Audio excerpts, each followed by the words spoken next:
With my brain being the size of a pea, and my attention span lasting a few seconds, it's only natural I become obsessed with a new thing every week. So welcome to my newest obsession, and reason for me not having a girlfriend. Because, what else could it be, right? Right? Welcome, nerds, to the world of buying and selling trading cards. In this billion-dollar industry, yes, I said billions, Big Billionaires Club, or BBC for short, is only projected to grow into 2031. Who would have thought?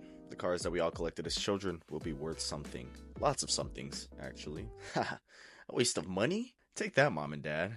And Rick, with his stupid man face. The slower people of the world, most namely Honda Civic drivers, may not want to get into this. But if you're ready to get into the world of the elite, here's how you can do it. So first and foremost, feels like we need something. Keys? No. Krabby Patty secret formula? No. The cure to every disease ever created? Nah. Oh, cards! But first, here's the type of cards you want to get into. There's basketball, football, Pokemon, or my favorite, My Little Pony CCG Equestrian Odysseys booster packs. Of course, taking offers. Now, where do we get them?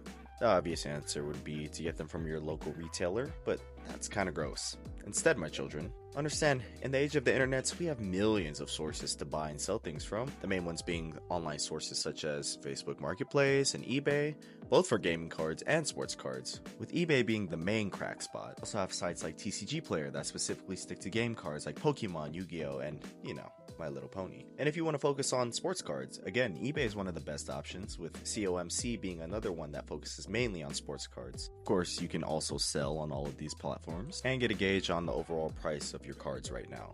Remember to account for all those selling fees and whatnot. Now, with this said, here's where the money comes in. Cards can range from a few cents to a few thousand, and even a few million for a select few. Now, ladies and gentlemen, that's a lot of fruit snack. And if you have a little more time on your hands, maybe check out a card show in your area, but keep in mind, most vendors know their prices, and it might be better to take advantage of your local neighborhood grandma garage sale. Sucker. Now that you spent 90% of your life savings on your first couple cards, booster packs, and boxes, it's time to invest that last 10%, quick math, into some supplies.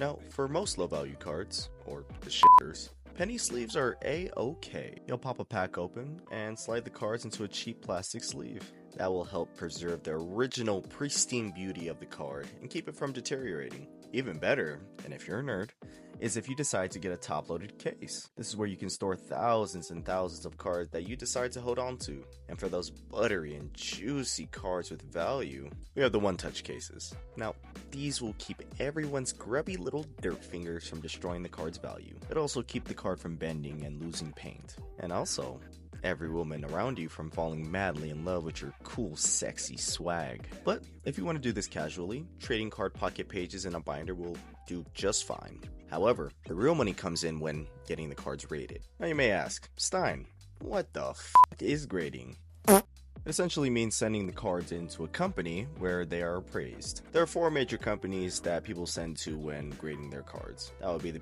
PSA, the BGS, the SGC, and the CGC. A notable mention would be your mom. But essentially, you'll pay a few very popular and very sexy people, and they will look at a few factors that tell how much that card is actually worth. More namely, the centering of the cards, the corners, the edges, and the surface of it. And also how many bite marks are left after your dog gets into the binder. Thanks, Fido.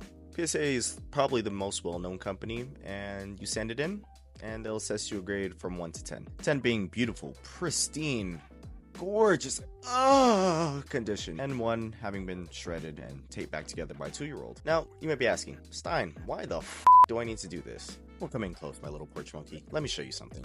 Look at this first edition Red Cheeks Pikachu. Now imagine you just pulled it, and you're hype, because this shit is fire. Pika Pika. Ungraded, it goes for about 200 bucks. Now that's great, but let's look at the same card that's been graded at a PSA 10. I think you get it now. So in conclusion, whether you take on card collecting seriously or just want to have fun with it, remember, do it responsibly. I'm Stein, and for the love of God, can I just get one pull? And if I missed anything, just let me know in the comments. Thanks.